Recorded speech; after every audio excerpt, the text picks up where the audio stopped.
கர்த்தர் ஆயத்தம் பண்ணின ஸ்தானத்தில் கொண்டு போய் சேர்க்கணும். அதுதான் ரொம்ப முக்கியமானது. இந்த உலகத்தில் 2 ஆசீர்வாதம். ஒன்று, நீ விருத்தி அடைய வேண்டும். 2வது, கர்த்தர் ஆயத்தம் பண்ணின ஸ்தானத்தில் கொண்டு போய் உன்னை சேர்க்கணும். கர்த்தர் நமக்காக பரலோகத்திலே ஒரு பெரிய வீட்டை ஆயத்தம் பண்ணி வைத்திருக்கிறார்.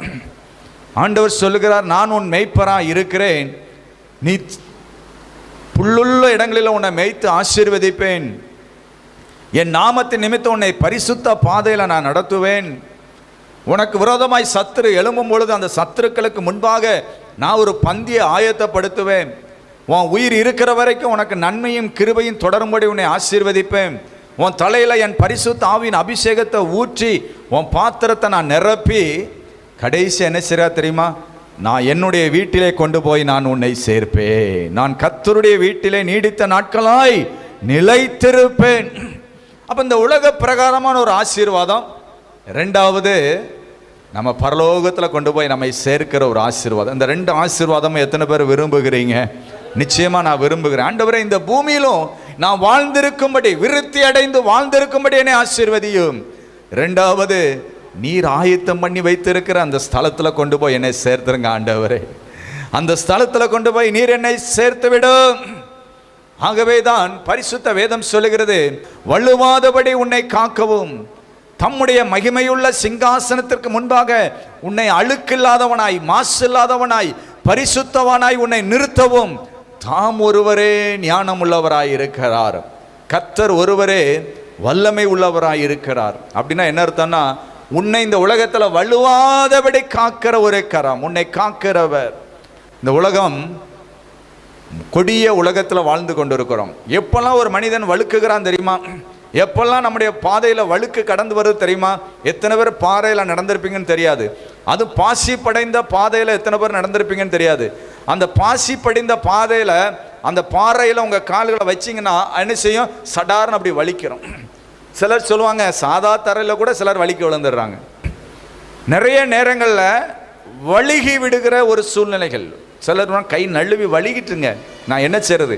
சிலர் பார்த்தீங்கன்னா கண்ணாடியை கொடுத்தா கூட கொஞ்சம் கவனமாக வச்சுருக்கேன்னா நழுவ விட்டுருவான். கவனம் சொல்கிறதுக்குள்ள என்ன செஞ்சிருவாங்க? நழுவ விட்டுருவான். பாதையில் பரிசுத்தம்னு சொல்கிறதுக்குள்ள சிலர் விழுந்துருவாங்க. இப்போ வள்ளுவாதபடி காக்கிற கர்த்தர் நம்மோடு கூட இருக்கிறார். வேதம் சொல்லுகிறது, வள்ளுவாதபடி உன்னை காக்கிறவர். எவ்வளோ சந்தோஷமா இருக்கு பாருங்க. வள்ளுவாதபடி, இந்த பூமியிலே வழுக்கக்கூடிய இடங்கள் நிறைய இருக்கிறது, சறுக்கக்கூடிய இடங்கள் நிறைய இருக்கிறது. ஆகவே தான் தாவீது சொல்லுகிறான், என் கால் சறுக்குகிறது என்று நான் சொல்லும் பொழுது, என் கால் வழுகுகிறது என்று நான் சொல்லும் பொழுது உம்முடைய கிருபை என்ன செய்கிறது?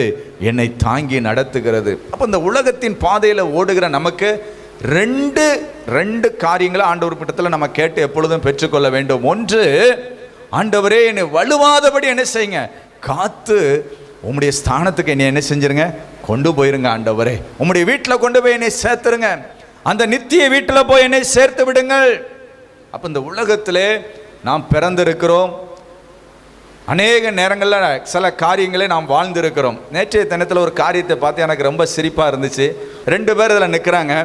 ஒருத்தர் சொல்கிறான், வந்துட்டேன் ஐயா, நான் என்ன பண்ணுறேன், போய் படிச்சுட்டு வா அப்படிங்கிறான்னு சொல்கிறேன். அவனவே, நான் படிச்சுட்டு வந்துட்டேன் ஐயா, போய் என்ன செய், வேலை பார்க்க போன்னு சொல்ல. ஐயா, நான் வேலை பார்த்துட்டு வந்துட்டேயா அப்படிங்கிறான். சரி, வேலை பார்த்த பிறகு என்ன சொல்கிறான்? போ கல்யாணத்தை முடின்னு சொல்கிறேன். முடிச்சிட்டேன் ஐயா, கல்யாணம் முடிச்சுட்டு என்ன செய்ய போகிறா அப்படின்னு சொன்னோன்னே, ரைட்டு, நீ போய் பிள்ளையை பெற்றுட்டு வாப்பா. பெற்றுட்டேன் ஐயா. அப்புறம் இப்போ என்ன சொல்கிறான்? போய் பெற்றுட்டேன். அப்புறம் என்ன செய்ய, பிள்ளைலாம் கல்யாணம் பண்ணி வை, கல்யாணம் பண்ணி வச்சுட்டேன் ஐயா. அப்புறம் திரும்ப வர்றான், என்னையா செய்யணும்? நல்ல பேர பிள்ளைகளை பார்த்துட்டேன். பார்த்த பிறகு அப்படின்னு சொன்னோன்னே அப்படி என்ன செய்கிறான்? மண்டே சொரிறான். பேர பிள்ளையெல்லாம் பார்த்த பிறகு என்ன செய்யணும்? எங்கே போனோம்? அங்கே போக ஆயத்தமாகணும்ல, இங்கே இருக்க முடியும். பேரையும் பேத்தியை பார்த்த பிறகு நாம் அடுத்து எங்கே போகிறதுக்கு ஆயத்தமாகணும்?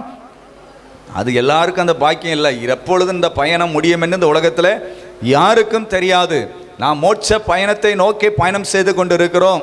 இந்த பயணத்தை ஓடிக்கொண்டிருக்கிற நமக்கு ஒன்று, இந்த தேசத்தில் நான் விருத்தி அடைந்து ஆசீர்வதிக்கப்பட்டு ஆண்டவர் ஆகிய கர்த்தராகிய இயேசு கிறிஸ்து ஆயத்தம் பண்ணின அந்த ஸ்தானத்தில் போய் என்னை கொண்டு போய் சேர்க்கணும்.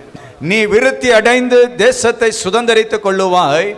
நான் உனக்கு ஆயத்தம் பண்ணின ஸ்தானத்திலே உன்னை கொண்டு போய் சேர்ப்பதற்கு ஒரு தூதனை உனக்கு முன்பாக என்ன செய்கிறேன்? அனுப்புகிறேன். இந்த தூதர்களுடைய வேலை ரொம்ப முக்கியமான வேலை. நாம் நினைக்கிறோம் அநேக நேரங்களில் நாம சும்மா போயிட்டு இருக்கோம், நமக்கு யார் இருக்கான்னு சொல்லி. இல்லை, கர்த்தர் சொல்கிறார், உன்னை காக்கிறதற்காக ஒரு தூதனை உனக்கு நான் அனுப்புகிறேன். உன் பாதம் கல்லில் இடராதபடி, உன் கால் சறுக்கி வழுகி நீ விழுந்து விடாதபடி உன்னை காக்கும்படிக்கு நான் ஒரு தூதனை உனக்கு முன்பாக நான் அனுப்புகிறேன். ஒரு தூதனை நான் அனுப்புகிறேன். நிச்சயமா எத்தனை பேர் இந்த வார்த்தையை நீங்கள் விசுவாசிக்கிறீங்க? கர்த்தர் எனக்காக ஒரு தூதனை அனுப்புகிறவராய் இருக்கிறார். அந்த தூதன் ரெண்டு காரியத்தை உங்களுக்காக செய்கிறானா. உன்னை பாதம் கல்லில் இடராதபடி தங்கள் கரத்தில் என்ன செய்கிறானா, தூதர்கள் உங்களை ஏந்திக்கிடுறாங்களா. எத்தனையோ நேரங்களில் சிலர் சொல்லுவாங்க, எடரி எங்கே பார்த்தாலும் எடரி விழுந்துக்கிட்டே இருக்கிறான் ஐயா, நான் எவ்வளவுதான் பார்த்து போன்னு சொன்னாலும் என்ன செஞ்சிடறான். சிலர் எடறிடுவாங்க. சிலர் பார்த்தீங்கன்னா கண்ணை மேலே வச்சுட்டா நடந்தீங்க, ஏன் இப்படி இடர்னீங்கன்னு சொல்லி. எதற்காக இதை சொல்லுகிறேன்? சில நேரங்களில் தாங்க இடற போகிறது எதுனே அவங்களுக்கு என்ன செய்யாது, தெரியாது. ஆனால் கர்த்தர் உங்களுக்காக ஒரு தூதனை அனுப்பி உன் பாதம் இடராதபடிக்கு என்ன செய்கிறார்கள், தாங்கிக் கொள்ளுகிறார்கள். வலுவாதபடி உன் கால்களை தாங்கிக் கொள்ளுகிறார்கள். உன்னை வலுவாதபடி தம்முடைய மகிமையுள்ள சன்னிதானத்தில் நிறுத்த போகிற தேவத்துக்கு ஸ்தோத்திரம். அவருக்கு எல்லா மகிமையும் கனமும் துதியும் உண்டாவதாக.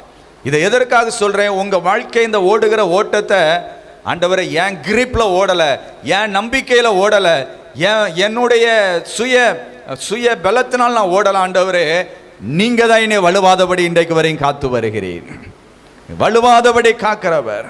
உன்னை காக்கவும் பரலோகம் சேர்க்கவும் கர்த்தர் உன்னோடு கூட இருக்கிறார்.